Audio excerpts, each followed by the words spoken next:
Micromax generally ரொம்ப ஒரிஜினாலிட்டியான டிசைன்லாம் எடுத்துட்டு வரவங்க கிடையாது. ஆனா இந்த ஃபோன் கொஞ்சம் ஒரிஜினலா தான் இருக்கு. 60 Hz Full HD Plus so டீசன்ட்டான ஸ்பெக்ஸ் தான். பட் ஆக்சுவல் யூசேஜ்ல ஸோ எந்த பிராண்டை இங்கே டார்கெட் பண்ணுறாங்கன்னு அதுலேருந்தே தெரிஞ்சிருக்கும். ஒரு கேஸ் பாக்ஸில் இன்க்ளூட் பண்ணியிருக்காங்க. சூப்பர் கேஸ், தரமான கேஸ், கெத்தான கேஸ். அந்த மாதிரி ஒரு கேஸை நம்ம பார்த்ததே இல்லை. செம்மையாக இருக்கு. இன்ஃபேக்ட் இங்கே மைக்ரோமேக்ஸ் சைனீஸ் பிராண்ட்ஸ்லேருந்து வர அந்த வேல்யூக்கு கிட்டத்தட்ட ஈக்குவலாக ஒரு ஃபோன் எடுத்துகிட்டு வந்திருக்காங்க. Micromax In இது மைக்ரோமேக்ஸோட லேட்டஸ்ட் ஃபோன். இதை நான் அன்பாக்ஸ் பண்ணல, ஆனால் இப்போ ஒரு வாரத்துக்கு மேலே என்னோட பிரைமரி ஃபோனாக யூஸ் பண்ணிட்டு இருக்கேன்.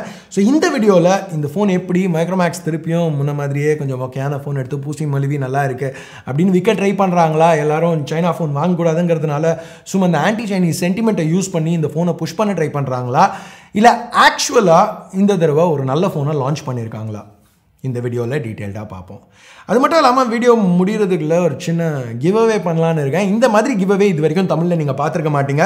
இது ரொம்பவே ஒரு வித்தியாசமான கிவ்அவேயாக இருக்க போது. ஸோ தயவு செஞ்சு கலந்துக்கோங்க. வீடியோ எண்டிங்குள்ளே உங்களுக்கு ஃபுல் டீட்டெயில்ஸ் கொடுக்குறேன். இப்போ நம்ம ரிவ்யூக்கு போவோம். என் பேர் ஆஷ். நீங்கள் பார்த்துட்டு இருக்கிறது C4A Tech தமிழ்.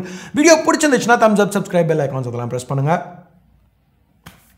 ஓகே, எப்போவும் மாதிரியே முதல்ல பில்ட் அண்ட் டிசைன்லேருந்து ஆரம்பிப்போம்.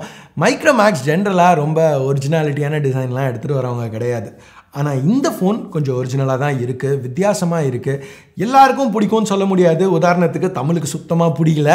பட் எனக்கு இந்த பேட்டர்ன் ஆக்சுவலாக பிடிச்சிருந்துச்சு. அந்த ஒரு ஹோலோஷ் எஃபெக்ட் இருக்குது, ரிஃப்ளெக்ட் ஆகுது, அந்த டியூவல் டோன் ஃபினிஷும் கொடுத்துருக்காங்க. ப்ளஸ் அந்த லோகோவும் ரொம்ப மூஞ்சில் அடிக்கிற மாதிரி இல்லை, கொஞ்சம் சட்டிலாக பண்ணியிருக்காங்க. ஃபிங்கர் பிரிண்ட் ஸ்கேனர் பின்னாடி கொடுத்துருக்காங்க. இப்போ ஜென்ரலாக எல்லா பிராண்ட்ஸும் பார்த்தீங்கன்னா மோஸ்ட்டாக பவர் பட்டனில் பெல்ட்னா தான் ஃபிங்கர் பிரிண்ட் ஸ்கேனர் எடுத்துகிட்டு வராங்க. ஸோ இங்கே பின்னாடி ஃபிங்கர் பிரிண்ட் ஸ்கேனர் கொடுத்தது ஒரு நெகட்டிவாக இருக்கும்னு எதிர்பார்த்தேன். பட் யூஸ் பண்ண எக்கச்சக்கமான ஃபோன்ஸ் இந்த மாதிரி ஒரு பிளேஸ்மெண்ட்டோட இது வரைக்கும் டெஸ்ட் பண்ணியிருக்கிறதுனால எனக்கு பழகிருச்சு. எனக்கு ஆக்சுவலாக இந்த பிளேஸ்மெண்ட் ஒரு குறையாக தெரில. ஏன்னா ரொம்பவே ரெஸ்பான்சிவாக இருந்துச்சு இந்த ஃபிங்கர் பிரிண்ட் ஸ்கேனர். மற்றபடி பயோமெட்ரிக்ஸ்னு பார்க்கல ஃபேஸ் அன்லாக் கொடுத்துருக்காங்க, அதுவும் நல்லா ரெஸ்பான்சிவாக தான் இருந்துச்சு. லிஃப்ட் டு வேக் ஃபங்க்ஷனாலிட்டி இருக்கிறதுனால ஃபோனை பிக்கப் பண்ண உடனே அன்லாக் பண்ண முடியும். இந்த மாதிரி ஒரு சில யூஸ்ஃபுல்லான ஃபங்க்ஷன்ஸ் எங்கள் மைக்ரோமேக்ஸ் ப்ரொவைட் பண்ணியிருக்காங்க. எனக்கு ரொம்ப பிடிச்சது இந்த triple finger swipe up split ஸ்க்ரீனுக்காக. ஸோ மல்டி டாஸ்கிங்க்கு ரொம்பவே யூஸ்ஃபுல்லாக இருந்துச்சு. சாஃப்ட்வேரில் இந்த மாதிரி ஃபீச்சர்ஸ் பிடிச்சிருந்தாலும் ஆக்சுவலான சாஃப்ட்வேர் ஆண்ட்ராய்டு 10 2021 ஆண்ட்ராய்டு 11ஓட லான்ச் பண்ணியிருக்கணும். இது ஒரு நெகட்டிவ்னு சொல்லலாம், ஏமாற்றம் தான். பட் ஆட்ஸ் எதுவும் கிடையாது, எந்த ப்ளோட்வேரும் இல்லை. இப்போலாம் பார்த்தீங்கன்னா சாம்சங் மாதிரி டியர் 1 பிராண்ட் கூட பட்ஜெட் ஃபோன்ஸில் ஆட்ஸ் கொடுத்துட்டு தான் இருக்காங்க. இன்ஃபேக்ட் பட்ஜெட் ஃபோன்ஸ் மட்டும் இல்லை, ஃப்ளாக்ஷிப்ஸில் கூட சில நேரம் டெஸ்ட் பண்ணுறாங்க ஆட்ஸை. ஸோ ஒரு மைக்ரோமேக்ஸ் ஃபோனில் ஆட்ஸோ ப்ளோட்டோ எதுவும் இல்லாமல் வர்றது ஒரு பெரிய பாசிட்டிவ்னு சொல்லலாம். ஆனாலும் ஆண்ட்ராய்டு 11ஓட லான்ச் பண்ணியிருந்தால் பெட்டராக இருந்திருக்கும். இப்போதைக்கு மைக்ரோமேக்ஸ் ஏப்ரலில் ஆண்ட்ராய்டு 11 கொடுக்குறோன்னு சொல்லியிருக்காங்க. ஏப்ரலில் கொடுக்காட்டி கூட பரவாயில்ல, ஒரு மே ஜூனில் கொடுத்தா கூட ஆண்ட்ராய்டு 11 டீசெண்டாக பக்ஸ் இல்லாமல் அப்டேட் கொடுத்தாங்கனாலே ஒரு பெரிய விஷயந்தான். ஏன்னா மைக்ரோமேக்ஸுக்கு ஜென்ரலாக அப்டேட் ட்ராக் ரெக்கார்டுன்னு மைக்ரோமேக்ஸோட பார்த்தீங்கன்னா ரொம்ப நல்லா இருக்கிறது இல்லை. ஸோ இப்போ அது கொஞ்சம் வித்தியாசமாக பண்ணுவாங்கன்னு எதிர்பார்க்குறேன். பண்ணாங்கன்னா நல்லாயிருக்கும். சரி, இன்னைக்கு தேதிக்கு யூசர் எக்ஸ்பீரியன்ஸ் எப்படி இருக்குது அப்படிங்கிறத பார்ப்போம். எனக்கு இந்த ஃபோனை நான் யூஸ் பண்ண ஆரம்பிக்கல ஒரு எதிர்பார்ப்பே கிடையாது. ஏன்னா இது மைக்ரோமேக்ஸ் ஃபோன், 10,000க்கு கம்மியாக வர மைக்ரோமேக்ஸ் ஃபோன் கண்டிப்பாக ஓகேயாக தான் இருக்க போகுது அப்படிங்கிற ஒரு எண்ணத்தில் தான் நான் யூஸ் பண்ண ஆரம்பித்தேன். ஆனால் எதிர்பார்த்ததோட ரொம்பவே நல்லா இருக்குது. இங்கே பெர்ஃபார்மன்ஸ், இந்த சிப்பை நம்ம ஏற்கனவே மற்ற ஃபோன்ஸில் பார்த்துருக்கோம். பட் இங்கே அந்த சாஃப்ட்வேர் க்ளீன் ஸ்டாக் ஆண்ட்ராய்டாக இருக்கிறதுனால ரொம்பவே ஃபாஸ்ட்டாக இருந்துச்சு. மற்ற இம்ப்ளிமெண்டேஷன்ஸோட இங்கே ரொம்பவே பெட்டராக பண்ணியிருக்காங்கன்னு சொல்லலாம். டே டு டே யூஸில் ஒரு 10,000 ரூபா ஃபோனை யூஸ் பண்ணுற மாதிரி ஃபீலே இல்லை, ரொம்பவே ரெஸ்பான்சிவாக இருந்துச்சுன்னு சொல்லலாம். இப்போது நம்ம ஒரு ஃபோனை யூஸ் பண்ணையில் பெர்ஃபார்மன்ஸ்லாம் சரி, பட் மேக்ஸிமம் நம்ம இன்ட்ராக்ட் பண்ண போகிறது அந்த டிஸ்பிளேயோட தானே. ஸோ டிஸ்பிளே எப்படி இருக்குது அப்படிங்கிறத அடுத்து பார்ப்போம். On paper LCD 60 Hz Full HD Plus so டீசெண்டான ஸ்பெக்ஸ் தான். பட் ஆக்சுவல் யூசேஜில் எனக்கு கொஞ்சம் மிக்ஸ்டாக இருந்துச்சு. ஏன்னா அந்த கலர்ஸ் ரொம்பவே கூலாக இருந்த மாதிரி ஒரு ஃபீல் இருக்குது. இங்கே ஒரு ஸ்லைடர் கொடுத்துருக்காங்க கலர் பேலன்ஸை அட்ஜஸ்ட் பண்ணுறதுக்கு. பட் கரெக்டாக என்னால் எடுத்துகிட்டு வர முடியல. கலர்ஸ் ஒன்று ரொம்ப வார்மாக இருந்துச்சு அதை யூஸ் பண்ணல, இல்லை ரொம்ப கூலான ஃபீலிங் தான் இருந்தது. அது போக மற்றபடி இது ஒரு கிறிஸ்பான பேனல், நல்ல வியூயிங் ஆங்கிள்ஸ், பிரைட்னஸும் 440 nits. ஸோ இந்த செக்மெண்ட்டில் உள்ள மற்ற ஃபோன்ஸோட கம்பேர் பண்ணல கொஞ்சம் பிரைட்னஸ் கூட அதிகமாக தான் இருக்குது. வெளியில் யூஸ் பண்ணுறதுக்கு பிரச்சனை எதுவும் இல்லை. ஃபேஸ் அன்லாக்குக்கு நம்ம பார்த்த அந்த கேமரா இந்த சின்ன ஹோல் பஞ்சில் மேலே கொடுத்துருக்காங்க. சென்டர்டாக ரொம்ப இன்டரப்ட் பண்ணுற மாதிரிலாம் இல்லை. இந்த செக்மெண்ட்டில் இதுதான் நம்ம பெஸ்ட்டாக எதிர்பார்த்துருக்க முடியும், அதான் கொடுக்கவும் செஞ்சுருக்காங்க. வேறு என்ன சொல்கிறது டிஸ்பிளே பற்றி? 6.67 inches ரெகுலராக ஷாமி ரெட்மி போக்கோ கொடுக்குற அதே சைஸ் தான். ஸோ எந்த பிராண்டை இங்கே டார்கெட் பண்ணுறாங்கன்னு அதுலேருந்தே தெரிஞ்சிருக்கும். Aspect ratio 20:9, NTSC colour gamut 82% cover பண்ணுது. ரெஃப்ரெஷ் ஏற்கனவே சொன்ன மாதிரி 60 Hz. ப்ரொடெக்ஷனுக்கு வந்து ஏதோ ரெயின்போ கிளாஸ்ன்னு யூஸ் பண்ணுறாங்க. இது வரைக்கும் நான் கேள்விப்பட்டதே கிடையாது. ஸோ பேசிக்காக ஏதோ off shelf temper glass use பண்ணியிருக்காங்க ப்ரொடெக்ஷனுக்கு அப்படின்னு தான் நான் நினைக்கிறேன். இந்த செக்மெண்ட்டில் அதை நம்ம பெருசாக குறையாக சொல்ல முடியாது, ஏதோ ஓரளவுக்கு ப்ரொடெக்ஷனுக்கு கொடுத்துருக்காங்க. ஒலியோஃபோபிக் கோட்டிங் இருக்குது, ஸோ ஃபிங்கர் பிரிண்ட்ஸ் ஈஸியாக பிக்கப் ஆகல. ஓகே, இப்போ நம்ம திருப்பி அந்த செல்ஃபி கேமராக்கு வருவோம். இது ஒரு 8 மெகாபிக்சல் சென்சர் f2 லென்ஸோடு எடுத்துகிட்டு வந்திருக்காங்க. ஸ்டாண்டர்டான கேமரா தான், பெருசாக இதை பற்றி சொல்லிக்கிறதுக்கு எதுவும் இல்லை. டீட்டெயில்ஸ் ஸ்கின் டோன்ஸ்லாம் ஓரளவுக்கு ஓகே. பட் டைனாமிக் ரேஞ்ச் இந்த கேமராவோட வீக்னஸ். ரொம்ப கேவலமாக இருக்குன்னு சொல்ல மாட்டேன், பட் பிலோ ஆவரேஜ்னு சொல்லலாம். இன்ஃபேக்ட் இந்த ஹோல் கேமரா எக்ஸ்பீரியன்ஸை இங்கே எடுத்துக்கிட்டிங்கன்னா பிலோ ஆவரேஜ். இப்போது 3 கேமரா கொடுத்துருக்காங்க பின்னாடி. பிரைமரி 48 மெகாபிக்சல் சென்சர் f1.8 லென்ஸோட பேர் பண்ணியிருக்காங்க. இதில் எடுத்த ஷாட்ஸ் எல்லாமே லைட்டிங் நல்லா இருக்கிற வரைக்கும் நல்லா தான் இருந்துச்சு. டீட்டெயில்ஸும் சரி, கலர் பேலன்ஸும் சரி, டைனாமிக் ரேஞ்ச் கூட ஓகே தான் இருந்துச்சு. ஒரு டெடிகேட்டட் லோ லைட் மோட் கொடுத்துருக்காங்க, பட் லோ லைட் பர்ஃபார்மன்ஸ் சொல்லிக்கிற மாதிரி இல்லை.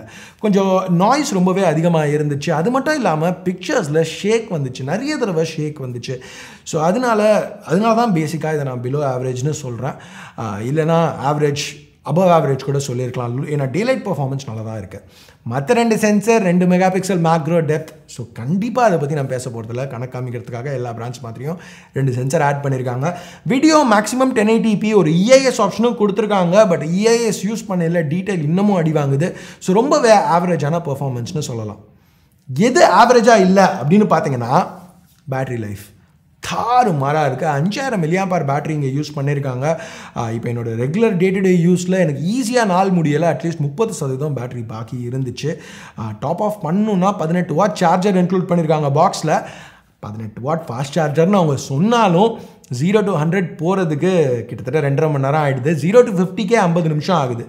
பட் இப்போல்லாம் ஃப்ளாக்ஷிப் ஃபோன்ஸ்லேயே சார்ஜர் பாக்ஸில் இருக்கிறது ஒரு பாசிட்டிவ் ஆகிடுச்சு. ஸோ இதையும் நம்ம பெருசாக குறையாக சொல்ல முடியாது.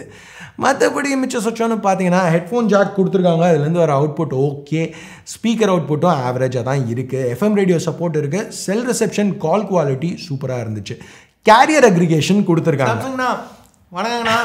ஓகே, இப்போ நம்ம பில்டுக்கு திருப்பி வருவோம். பில்டை பற்றி தான் பேசிகிட்டு இருந்தோம். அங்கேருந்து நான் அப்படியே கொஞ்சம் டிவியேட்டாக எங்கேயோ போயிட்டேன். ஸோ பில்டுக்கு வருவோம். இது ஒரு பிளாஸ்டிக் பில்ட், கையில் பிடிச்சி யூஸ் பண்ணுறதுக்கு ஓகே. ஒரு கேஸ் பாக்ஸில் இன்க்ளூட் பண்ணியிருக்காங்க. சூப்பர் கேஸ், தரமான கேஸ், கெத்தான கேஸ். அந்த மாதிரி ஒரு கேஸை நம்ம பார்த்ததே இல்லை. செம்மையாக இருக்குது. இப்படிலாம் கேஸை பற்றி இப்போ பேச வேண்டியிருக்குது. நான் என்ன பண்ணுறது, கேஸ் பாக்ஸில் இருக்குது, அவ்வளோதான். ஓகே, திக்னஸ்னு பார்த்தீங்கன்னா 9 மில்லிமீட்டர் திக்னஸ், 200 கிராமுக்கு கம்மியாக வெயிட், 195 கிராம் வெயிட். ஸோ மோஸ்ட்டாக 2 கையில் தான் யூஸ் பண்ண போகிறீங்க. ஆனால் பில்ட் குவாலிட்டி அந்த மாதிரி எதுவும் அவங்க காம்ப்ரமைஸ் பண்ணல. வாப்லிங், க்ரீக்கிங் அந்த மாதிரி இஷ்யூஸ் எதுவும் இல்லை. டெடிகேட்டட் மைக்ரோ SD சப்போர்ட் கொடுத்துருக்காங்க. இது போக ஒரு நான் ரீப்ரோக்ராமபிள் கூகுள் அசிஸ்டன்ட் கீ இருக்குது. ஸோ கூகுள் அசிஸ்டன்ட் கீ எனக்கு என்றைக்குமே பெருசாக யூஸ்ஃபுல்லாக பட்டதில்லை. பட் இங்கே ஆக்சிடென்டலாக ப்ரெஸ் ஆகாத வரைக்கும், அதாவது நம்ம யூஸ் பண்ணல தெரியாமல் அது ப்ரெஸ் ஆகிட்டே இல்லாத வரைக்கும், அந்த மாதிரி ஒரு பொசிஷனில் கொடுத்துருக்க வரைக்கும் ஓகேன்னு சொல்லலாம். இப்போ அடுத்து ஸ்பெக்ஸ்னு பார்த்தா மீடியாடெக்கோட ஹீலியோ G80 சிப் யூஸ் பண்ணியிருக்காங்க. நான் ஏற்கனவே சொன்ன மாதிரி ரெட்மி ப்ரைம் மாதிரி மற்ற ஃபோன்ஸில் இதை பார்த்துருக்கோம். பட் பெர்ஃபார்மன்ஸ் இங்கே இன்னமும் ரொம்பவே பெட்டராக இருக்குது. ஏன்னா அந்த ஆண்ட்ராய்டு லைட் வெயிட்டாக இருக்குது, க்ளீனாக இருக்குது. இப்போ ரெட்மியில் ஃபோனே கொஞ்சம் திணற மாதிரி தான் ஒரு ஃபீல் இருக்கும். பெர்ஃபார்மன்ஸ் இருக்குது, இப்போ கேமிங்லலாம் பெர்ஃபார்மன்ஸ் இருக்குது. பட் ஆக்சுவலாக அந்த யூசர் இன்டர்ஃபேஸை யூஸ் பண்ணல கொஞ்சம் ஃபோன் இழுக்கிற மாதிரி இருக்கும். இங்கே அந்த மாதிரி இல்லை. ஃபோன் நல்லா ஸ்மூத்தாக இருந்துச்சு யூஸ் பண்ணுறதுக்கு. யூசர் எக்ஸ்பீரியன்ஸ் 10,000 ரூபாய்க்கு கண்டிப்பாக வருதுன்னு சொல்லலாம். மற்றபடி 4 இல்லை 6 GB ரேம், அது கூட 64 இல்லை 128 GB EMMC 5.1 ஸ்டோரேஜ். இந்த செக்மெண்ட்டில் மோஸ்ட்டாக எல்லா பிரான்ச்சும் அதான் யூஸ் பண்ணுறாங்க. G80 கேமிங்க்கு கொஞ்சம் பெட்டரான சிப் தான். டெஃபினட்டாக இப்போ சாம்சங் மாதிரி பிராண்ட்ஸ்லேருந்து இந்த செக்மெண்ட்டில் வர ஃபோன்ஸை பார்த்தீங்கன்னா ஸ்னாப்ட்ராகன் 450 வருது சாம்சங்கோட M02s. ஸோ அதோட கம்பேர் பண்ணாலே இது ரொம்பவே ஒரு பெட்டரான சிப். இன்ஃபேக்ட் இங்கே மைக்ரோமேக்ஸ் சைனீஸ் பிராண்ட்ஸ்லேருந்து வர அந்த வேல்யூக்கு கிட்டத்தட்ட ஈக்குவலாக ஒரு ஃபோன் எடுத்துகிட்டு வந்திருக்காங்க. இனிஷியலாக மைக்ரோமேக்ஸ் நாங்கள் திருப்பி வரப்போகிறோம், ஃபோன் எடுத்துன்னு வரோம் அப்படின்னு சொல்லல. கண்டிப்பாக எங்கள் மொக்க ஃபோனாக எடுத்துன்னு வந்து நாங்கள் இந்தியன் ஃபோன், சைனீஸ் கிடையாது அப்படின்னு அந்த ஆன்டி சைனீஸ் சென்டிமெண்ட்டை யூஸ் பண்ணி விற்க ட்ரை பண்ண போகிறாங்கன்னு தான் நினச்சேன். ஏன்னா மைக்ரோமேக்ஸ் மைக்ரோமேக்ஸ் தான் அவங்க ட்ராக் ரெக்கார்டு எல்லாருக்கும் தெரியும், நான் சொல்ல தேவையில்லை. பட் இந்த இன்-ஒன் ஃபோன் ரொம்பவே வித்தியாசமாக பண்ணியிருக்காங்க. இன்ஃபேக்ட் இது ஒரு நல்ல ஃபோன்னு சொல்லலாம். இது மேட் இன் இண்டியாங்கிறத ரொம்பவே அவங்க ஹைப்பப் பண்ணுறாங்க. பட் மேட் இன் இண்டியாங்கிறது இங்கே ஹைலைட் கிடையாது. இங்கே இது ஒரு மேட் இன் இண்டியா ஃபோனாகவே இல்லாட்டி கூட இந்த ஃபோன் எங்கே அவங்க பண்ணியிருந்தாலும் இது ஒரு நல்ல ஃபோன் தான். மேட் இன் இண்டியாங்கிறது ஒரு ஒரு ஒரு போனஸ்னு சொல்லலாம். ஏன்னா டிஃபால்ட்டாகவே இது ஒரு நல்ல ஃபோன் தான். இப்போ என்னோடய ரெகுலர் பிரேக் டவுனுக்கு வருவோம். இங்கே ஷார்ட்டாக சொல்லணுன்னா டிசைன் குட்னு ரேட் பண்ண போகிறேன். டிஸ்பிளேயும் good, cameras below average, battery life தாறுமாறு எக்ஸலண்ட், சார்ஜிங் ஆவரேஜ் தான், பர்ஃபார்மன்ஸ் திருப்பி ஒரு குட் ரேட்டிங். ஸோ ஒரு நல்ல ஃபோன் க்ளீனான ஸ்டாக் ஆண்ட்ராய்டு எக்ஸ்பீரியன்ஸோட ப்ளோட் ஆட்ஸ் எதுவுமே இல்லாமல் வேணும் அப்படின்னு பார்த்தீங்கன்னா, முன்னாடி மோட்டோ இந்த செக்மெண்ட்டில் ஸ்ட்ராங்காக இருந்தாங்க, அதுக்கப்புறம் ஏசஸ் இருந்தாங்க. இப்போ அந்த 2 பிரான்ச்சுமே அந்த செக்மெண்ட்டில் பெருசாக எதுவும் பண்ணல. ஸோ இப்போ மைக்ரோமேக்ஸ் அந்த செக்மெண்ட்டில் ஒரு ஸ்டாக் ஆண்ட்ராய்டு இன்டர்ஃபேஸோட ஆட்ஸ் இல்லாமல் ஒரு ஃபோன் அந்த செக்மெண்ட்டில் ஒரு நல்ல ஆப்ஷனாக இந்த இன்-ஒன்னை எடுத்துகிட்டு வந்திருக்காங்க. ஸோ அதனால் உங்களுக்கு கேமராஸ் ஹையஸ்ட் ப்ரையாரிட்டியாக இல்லைன்னா இந்த ஃபோனை கண்டிப்பாக நீங்கள் கன்சிடர் பண்ணலாம். கேமராஸ் ப்ரையாரிட்டினா இந்த செக்மெண்ட்டோட கொஞ்சம் அதிகமாக போய் தான் ஆனும், ஒரு 2000-3000 எக்ஸ்ட்ரா பே பண்ண வேண்டி இருக்கும். இந்த செக்மெண்ட்டில் இது ரொம்பவே ஒரு நல்ல ஆப்ஷன். இதுதான் மைக்ரோமேக்ஸ் இன்-ஒன் பற்றி என்னோட கருத்து. நீங்கள் என்ன நினைக்கிறீங்க கீழே கமெண்ட் செக்ஷனில் சொல்லுங்கள். அதுக்கு முன்னாடி நம்ம இப்போ இந்த கிவ்அவேக்கு போவோம். கிவ்அவே C4Tech தமிழை ஃபாலோ பண்ணுங்கள், சப்ஸ்கிரைப் பண்ணுங்கள், லைக் கொடுங்க, ஷேர் பண்ணுங்கள், கமெண்ட் பண்ணுங்கள் அப்படின்லாம் நான் எதுவும் சொல்ல போகிறதில்ல. இப்போ கீக்கி தமிழா மாதிரி ஆளுங்கனால கொஞ்சம் நிறையவே நெகட்டிவிட்டி வந்துருச்சு. இப்போ எனக்கு எந்த பிரச்சனையும் இல்லை, பட் ஓவரால் நம்ம கம்யூனிட்டியில் நெகட்டிவிட்டி கொஞ்சம் அதிகமாகிடுச்சு. ஸோ அதை ஃபிக்ஸ் பண்ணுறதுக்காக இது நான் ஏற்கனவே மிஸ்டர் மொபைல் பண்ணி பார்த்த ஒரு விஷயம்.